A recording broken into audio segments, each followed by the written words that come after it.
നടുവേദനയ്ക്ക് തള്ളിയ ഡിസ്ക് യഥാസ്ഥാനത്ത് പിടിച്ചിടുന്നവർ ഈ ഡിസ്ക് എത്ര തള്ളിയിട്ടുണ്ടെന്നും പിടിച്ചിട്ടതിന് ശേഷം ഇത് യഥാസ്ഥാനത്താണോ ഇരിക്കുന്നതെന്ന് അറിയാനും അവർ ഉപയോഗിക്കുന്ന ചില പരിശോധനകൾ എന്താണെന്ന് നോക്കാം. 20 വർഷം മുൻപ് വരെ ഡിസ്ക് പിടിച്ചിടുന്ന ആരും കേരളത്തിൽ ഉണ്ടായിരുന്നില്ല. മൈസൂറിലെ KR നഗറിൽ ബസ് സ്റ്റാൻഡിന് സമീപമുള്ള സ്ഥലത്താണ് കേരളത്തിൽ നിന്നും ആളുകൾ പോയി ഡിസ്ക് പിടിച്ചിട്ട് വന്നിരുന്നത്. 25 വർഷം മുൻപ് ഇതേക്കുറിച്ച് പഠിക്കാൻ ഞാനും KR നഗറിൽ പോയിരുന്നു. അവിടെ രോഗികളുടെ എക്സ്റേ എടുത്താണ് ഡിസ്ക് തള്ളിയത് തീരുമാനിക്കുന്നത്. ഈ സമയത്ത് എല്ലാ ചികിത്സാ രീതികളിലും ഡിസ്ക് തള്ളിയത് തീരുമാനിക്കുന്നത് എക്സ്റേ നോക്കി തന്നെയായിരുന്നു.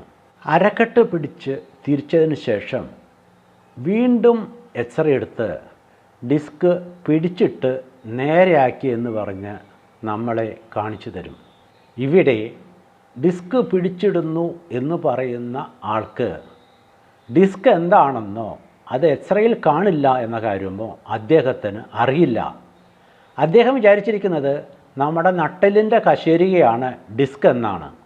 ഈയിടെയായി കേരളത്തിൽ എമ്പാടും ഡിസ്ക് പിടിച്ചിടാമെന്ന് പറഞ്ഞ് അംഗീകൃത യോഗ്യതയുള്ളവർ പോലും പരസ്യം ചെയ്യുന്നതായി കാണാം. അറിവില്ലായ്മയ്ക്ക് പരിധി ഇല്ലാത്തതിനാൽ ഇത് തുടർന്നു കൊണ്ടേയിരിക്കുന്നു. കേരളത്തിൽ നിന്നാണ് മൈസൂറിലേക്ക് ഏറ്റവും കൂടുതൽ ആളുകൾ ഡിസ്ക് പിടിച്ചിടാൻ വേണ്ടി പോകുന്നത്. അതിന് കാരണം എന്താണെന്ന് വെച്ചാൽ ഈ മലയാളിക്ക് നല്ല വിദ്യാഭ്യാസമുണ്ട്. മലയാളിക്ക് വൈദ്യവിദ്യാഭ്യാസം കിട്ടിയപ്പോൾ എന്ത് മണ്ടത്തരത്തെയും വളച്ചൊടിച്ച് ശാസ്ത്രം എന്ന രീതിയിൽ പറഞ്ഞ് ഫലിപ്പിക്കാനുള്ള കഴിവ് അവന് കിട്ടിയിട്ടുണ്ട്. അതുകൊണ്ട് മെഡിക്കൽ ഡിഗ്രിയുള്ളവർ എല്ലാവിധ തട്ടിപ്പുകൾക്കും കൂട്ടുനിൽക്കുന്നതായി കാണാം. ചില സ്ഥാപനങ്ങളിൽ ഒരു കൂട്ടം വിദഗ്ധന്മാരിരിപ്പുണ്ടാവും.